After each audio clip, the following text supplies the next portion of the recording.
Press. We were invited, I think there was 4 places and 3 of us went to go to the Labour Party conference along with, I think it was a charity called Youth Thoria, so we went along and we were representing Girlguiding North West England. We had our purple t-shirts on, which was a great opportunity that day for people to notice us, to see who we were, and then quite a few people were asking questions, who are you, what is it that you're doing, and it was a really great opportunity to kind of share that message.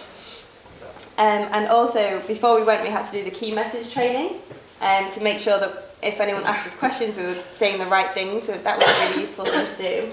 And while we were there, we were obviously on Facebook sharing what we were doing and what we were up to, so that was a really good way of saying we're doing these great things and sharing those opportunities that people in senior section can get involved with. This was a picture I found that someone else had taken and put on Twitter, and that's us in the background, it's there. And this was at a talk about growing up as a girl in the UK, which talked about issues that girls are facing, such as sexual harassment or feeling unsafe in their community, like if they're waiting at a bus stop.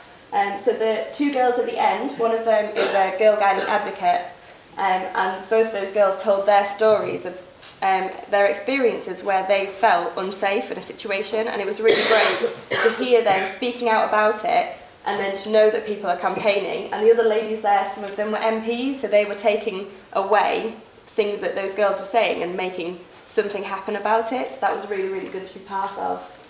And then we went to a talk about mental health later on in the day, and that was also really interesting. And in my job, I'm an assistant psychologist, so that's a really interesting part. And to be there and to listen to people talk about the issues around mental health, especially in the UK with the NHS and all those things that go along with it, was really, really interesting.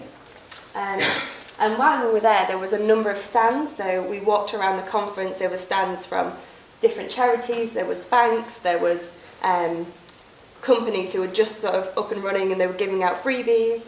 And we spent quite a bit of time talking to the Terence Higgins Trust, because they were campaigning for sex and relationships education to be part of the curriculum. So as a peer educator, I started to talk to them about how we offer healthy relationships and how maybe that could be incorporated into what we do, and that would be a great way to sort of help our girls understand the issues that are going to affect them. And also they raised the question of the LGBT issues and if we're working towards that, so I think that's somewhere we can go in the future with peer education, and that would be really useful. And that's kind of a really brief summary of the day. And if anyone's got any questions, then you can ask me. I'm around all day. Thank you.